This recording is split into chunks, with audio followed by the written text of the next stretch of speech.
एक आदमी रात को अपने बिस्तर पर करवटें बदल रहा है। सुबह एक इम्पॉर्टेंट डिसीजन लेना है, पर दिमाग में सिर्फ सवाल है, क्या मैं सही कर रहा हूँ? अगर गलत हो गया तो लोग क्या कहेंगे? यह आपकी कहानी है, मेरी कहानी है, हम सब की कहानी है। लेकिन 200 साल पहले डेनमार्क के एक फिलोसोफर ने इस चिंता को, इस एंजाइटी को एक अलग नज़रिए से देखा। उसने कहा, चिंता कोई बीमारी नहीं है, बल्कि आज़ादी का चक्कर है। आज मैं आपको ले चलती हूँ सोरेन कियरकेगार्ड की दुनिया में, जहाँ आपकी सबसे बड़ी कमज़ोरी सबसे बड़ी ताकत बन सकती है।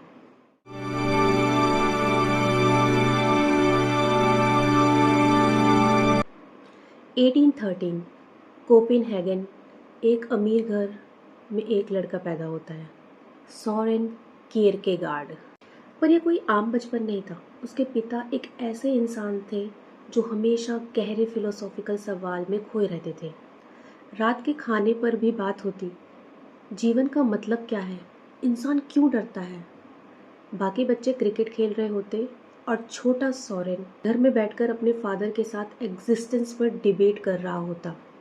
इमेजिन करिए, आप 10 साल की उम्र में आप सोच रहे हो, मैं कौन हूँ, मैं यहाँ क्यों बैठा हूँ। यही असली कियरकेगार्ड था। यूनिवर्सिटी गए, फिलोसफी और थियोलॉजी पढ़ी, लेकिन वहाँ जो पढ़ाया जा रहा था उससे उनका दिल नहीं भरा। क्यों?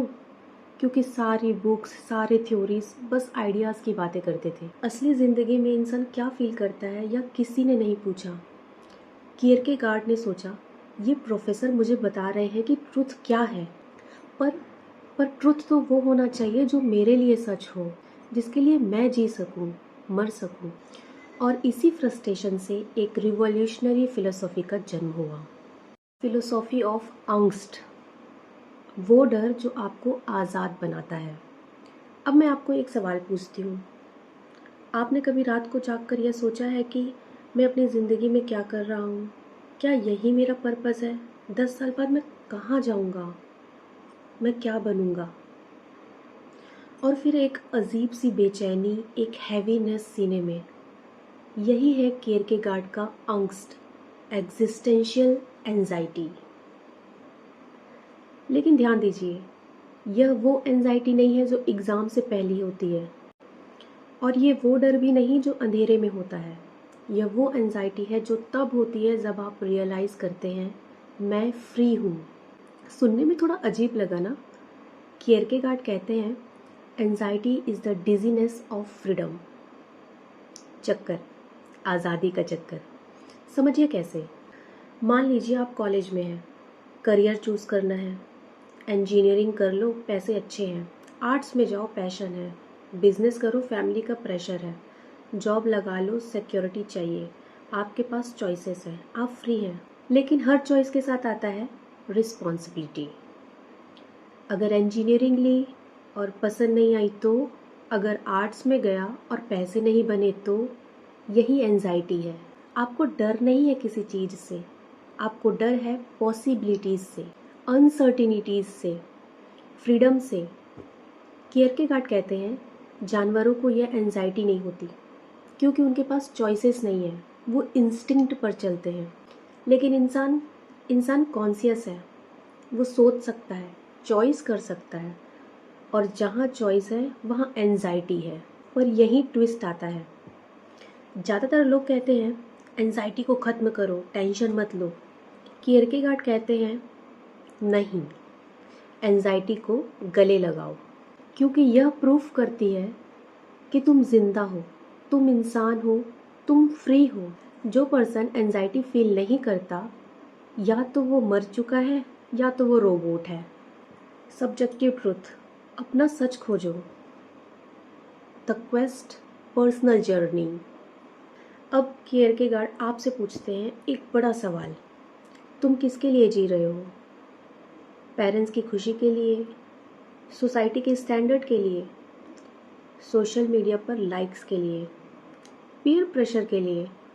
कियरकेगार्ड ने अपनी डायरी में लिखा, मुझे वो ट्रुथ चाहिए जो मेरे लिए ट्रुथ हो, वो आइडिया जिसके लिए मैं जी सकूं, मैं मर सकूं। इसका मतलब यह बिल्कुल भी नहीं है कि साइंस झूठ है, या फैक्ट्स मैटर नहीं करते। इसका मतलब है आपकी ज़िंदगी में मीनिंग आपको खुद खोजना होगा। अब इसको एक एग्जाम्पल से समझो। दो दोस्त हैं, राज और अर्जुन।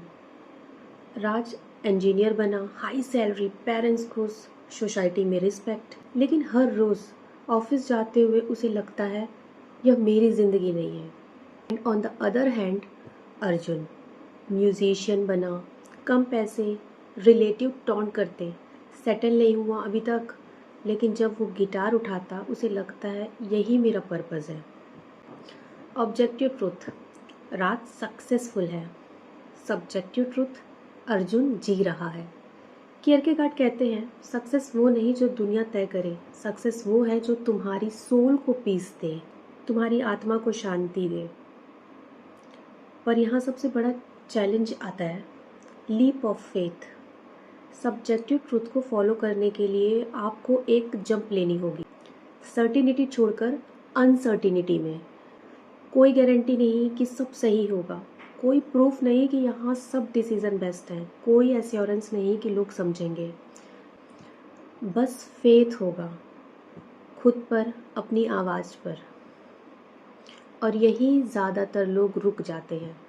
एंजाइटी इतनी बढ़ जाती है कि वो पैरालाइज्ड हो जाते हैं। पैरालाइज्ड कैसे, बताती हूँ।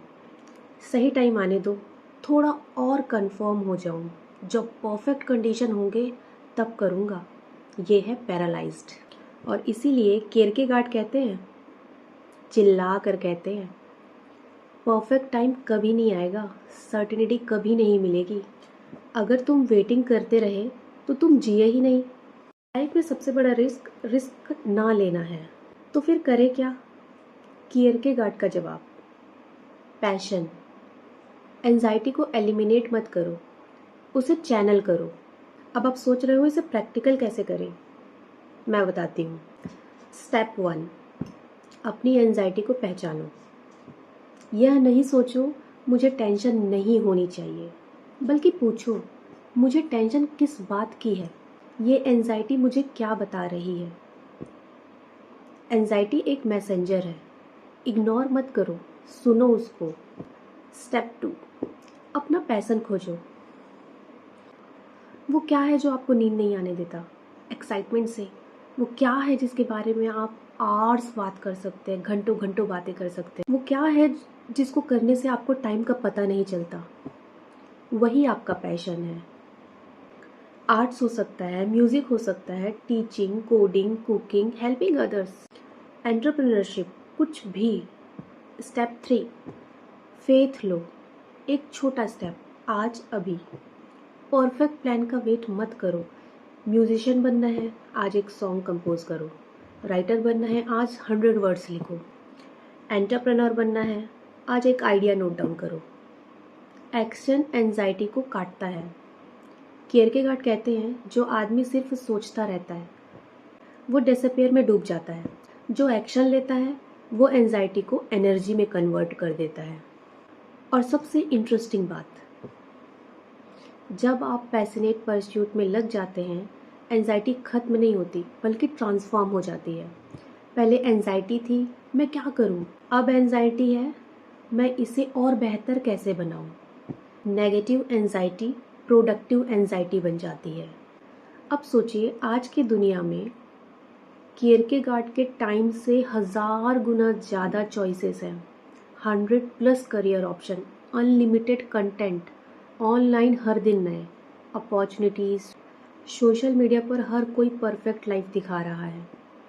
फोमो, कंपैरिजन, कंपटीशन, एंजाइटी तो होनी ही है, लेकिन ज़्यादातर लोग क्या करते हैं, स्केपिज्म। कैसे? नेटफ्लिक्स बिंज करो, रियलिटी से भागो, सोशल मीडिया स्क्रॉल करो, खुद से मत मिलो, शॉपिंग करो, टेम्पररी हैप्पीनेस खरीदो, पार्टीज, अल्कोहल, डिस्ट्रैक्शन, एंजाइटी को नम करो। कियरकेगार्ड 200 साल पहले वार्न कर रहे थे, डिस्ट्रैक्शन में भागना यह डिसअपियर की तरफ जाना है, कन्फर्मिटी में छुपना अपनी सोल को मारना है, अपनी आत्मा को मारना है।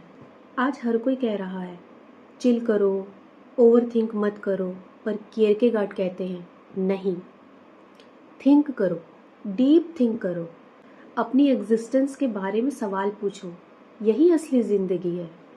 आज आपके सामने दो रास्ते हैं। रास्ता एक, सोसाइटी के साथ बह जाओ, सबकी तरह बन जाओ, सेफ रहो, कंफर्टेबल रहो, पर खाली रहो। रास्ता नंबर 2, एंजाइटी को गले लगाओ, अपना ट्रुथ खोजो, लीप ऑफ फेथ लो, रिस्क उठाओ, पर जीवित रहो। कियरकेगार्ड पूछते हैं, तुम किस रास्ते पर चलोगे? तो याद रखिए, आपकी एंजाइटी आपकी कमजोरी नहीं है। यह प्रूफ है कि आप इंसान हैं, कि आप कॉन्शियस हैं, कि आप चॉइसेस कर सकते हैं। परफेक्ट टाइम कभी नहीं आएगा, सर्टेनिटी कभी नहीं मिलेगी, फियर कभी पूरी तरह खत्म नहीं होगा। तो वेट मत करो, आज अभी एक छोटा सा स्टेप लो, अपना सब्जेक्टिव ट्रुथ खोजो, अपने पैशन को पहचानो और फिर लीप ऑफ फेथ लो। कियरकेगार्ड ने 200 साल पहले यह मैसेज दिया था और आज भी उतना ही रिलेवेंट है, शायद आज और भी ज़्यादा रिलेवेंट है। तो अब आपकी बारी है। कमेंट में बताओ वो कौन सा एक कदम है जिसे आप एंजाइटी की वजह से टाल रहे हैं पर डीप डाउन जानते हैं कि वो आपका पैशन है। लिखिए, शेयर कीजिए, कमेंट कीजिए, क्योंकि जब आप लिखते हैं तो आप अकाउंटेबल बनते हैं और अकाउंटेबिलिटी एक्शन की पहली सीढ़ी है। अगर आपको यह वीडियो पसंद आया तो लाइक करें, शेयर करें और चैनल को सब्सक्राइब करें।